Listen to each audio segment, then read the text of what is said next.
Oi todo mundo, meu nome é Cândido, eu tenho 27 anos, sou do estado de Goiás, no Brasil, e eu estou na Austrália já há 3 anos e 4 meses. Eu moro aqui na Austrália, em Sydney, a gente até está aqui na Darling Harbour, Sydney, que é um dos principais pontos turísticos da Austrália. E o porquê que eu vim para a Austrália?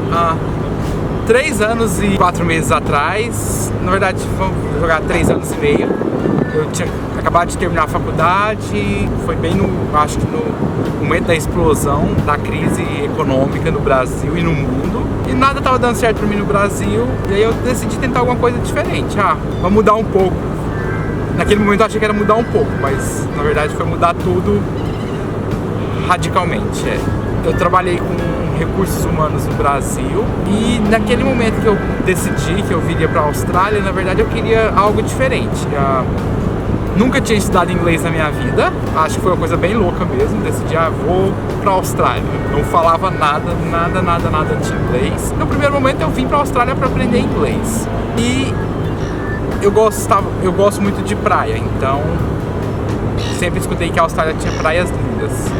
Então, por que não Sydney? E aqui estou. Então, assim, se eu for lembrar toda a minha trajetória, o meu começo, se eu falar que foi mais difícil quando eu cheguei na Austrália, tenho certeza que foi o fato do inglês. Quando eu vim, eu não falava nada. Sabia falar água, por exemplo, dentro do avião, e falava água no inglês bem americano, que é o que a gente aprende no Brasil. Que aqui eles fingem que não entendem, porque é um pouco diferente como dizer. Então, o inglês e aí a dificuldade no inglês acaba atrapalhando também na questão de trabalho. Te limita no tipo de trabalho que você pode conseguir. Então, no primeiro momento, eu, sendo sincero, eu pensei em desistir muitas vezes a questão do inglês, mas tem dias que as coisas funcionavam e que te motivava a estar aqui. Pensando em coisas positivas, acho que a coisa positiva é quando você começa a notar que você está aprendendo inglês, você já começa a entender as coisas. Assim, as 2, 3 primeiras semanas de inglês é muito difícil. Isso aí eu falo, é muito difícil, porque você não entende nada, você está na sala de aula e fala assim, gente, eu não vou entender isso aqui nunca, como é que eu vou aprender uma coisa que eu não estou entendendo? Mas depois da 3ª semana você começa a entender. Quando você começa a entender, isso é gratificante. Você fala, agora eu já consigo entender alguma coisa. Mas claro que é um esforço, pessoal. A gente tem que se esforçar muito, tem que tentar dedicar, que é uma questão de dedicação realmente. Porque, por exemplo, quando eu cheguei aqui, eu estudava numa escola que a gente tinha um grupo de amigos brasileiros, que a gente tinha todo mundo junto. Mas entre a gente se esforçava para falar só inglês. A gente tinha um combinado entre a gente que a gente não podia falar português, porque a gente realmente fazia questão do inglês. Então, eu sei que tem escolas que tem muitos brasileiros, mas se juntarem e decidirem que não, a gente vai se esforçar para o inglês, isso pode acontecer, porque eu falo que aconteceu comigo. A questão do conseguir o inglês, de aprender a falar o inglês, vai do esforço pessoal de cada um. Um ponto muito positivo de Sydney é a multiculturalidade. Assim, eu já tinha ido na Nova Zelândia há um tempo atrás. É multicultural a Nova Zelândia, tem muita gente de muitas partes do mundo, principalmente da Ásia, mas já aqui em Sydney já é mais global. Aqui a gente encontra muita gente realmente do mundo inteiro. Por exemplo, no centro de Sydney, além do inglês, você vai escutar de tudo. Quando eu falo tudo, eu estou falando de mandarim, coreano, espanhol, francês. Eu gosto muito de viajar, por exemplo. Me surpreendeu muito em Melbourne o número de gente francesa na rua. Tipo, você tá andando, você escutando as pessoas falar francês na rua. Aqui em Sydney é um pouco menos, mas ainda assim tem quando se fala de francês. E a Austrália toda, ela tá bem aberta para essa multiculturalidade. Isso é bem legal de se ver. A minha história de trabalho, como eu falei, eu cheguei aqui não falando nada de inglês, nada. É até difícil lembrar disso. Fui trabalhar com comercial cleaner. Para quem não sabe, é a limpeza de espaços comerciais, como escola, escritórios. Então eu trabalhei 1 ano e meio, quase 2 anos só com limpeza de espaços comerciais. Eu trabalhei muito com limpeza de creche e escritório.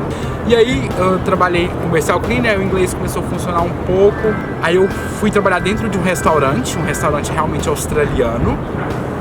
Que aí foi onde que eu percebi que meu inglês deu uma alavancada, porque lá era um restaurante australiano, a clientela, a maior parte de australianos, e no staff, que era o time que a gente trabalhava lá, tinha gente de todo lugar do mundo. Então era inglês. Então lá realmente foi onde meu inglês se desenvolveu muito. E eu até digo, se você quer aprender inglês, vai trabalhar em um lugar que não tenha brasileiros, de preferência. Um lugar que você vai ter que realmente usar o inglês. Quando eu trabalhava com limpeza comercial, eu trabalhava para brasileiros, com brasileiros. Então ali meu inglês ficou muito estacionado. Foi quando eu decidi, não, eu preciso fazer alguma coisa para melhorar. E aí, depois do restaurante, quando o meu inglês realmente deu uma alavancada, eu comecei a trabalhar para a agência, para Think Australia Education, que aí eu comecei a lidar com estudantes realmente brasileiros e de outras partes do mundo. Então eu recebi uma proposta para ir trabalhar dentro de uma escola. Aí eu fui para essa área administrativa dessa escola, que era um trabalho temporário, e eu fiquei nessa escola por um tempo. Aí eu recebi convite para voltar para a agência, para ficar de tempo integral só para a agência. Então hoje eu trabalho na Think Australia, auxiliando alunos, ajudando alunos, matriculando alunos, realmente mostrando um pouco do que é a Austrália. Eu acredito que tudo isso que aconteceu, essa mudança do comercial para chegar hoje, trabalhar na escola e depois voltar para a agência, se deve realmente ao inglês. Se eu não tivesse me dedicado ao inglês lá há 3 anos atrás, eu acho que eu não teria conseguido isso. E hoje eu continuo estudando aqui na Austrália. Atualmente eu estou estudando Human Resources, que é Recursos Humanos do Brasil. Eu comecei o Recursos Humanos aqui no certificado 3, que seria um nível técnico mesmo, e hoje eu já estou no Advanced Diploma, que é o último nível do ensino técnico na Austrália.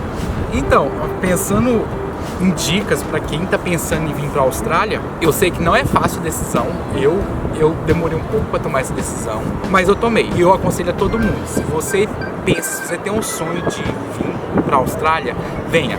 Aqui você se desenvolve muito como profissional e como ser humano, porque aqui você aprende a lidar com as diferenças. Na verdade, aqui mais do que aprender, você é obrigado, você tem que aprender a lidar para se desenvolver. E eu acho que esse dia a dia, essa luta de correr atrás, de batalhar para aprender o idioma é muito gratificante depois que você consegue. Hoje em dia eu olho por tudo que eu passei e eu penso, valeu a pena. Eu sei que tem muito mais ainda para se desenvolver, mas se eu pensar no que eu já passei, realmente já é uma vitória muito grande. Então se você tem vontade, vá em frente. Não pense 2 vezes.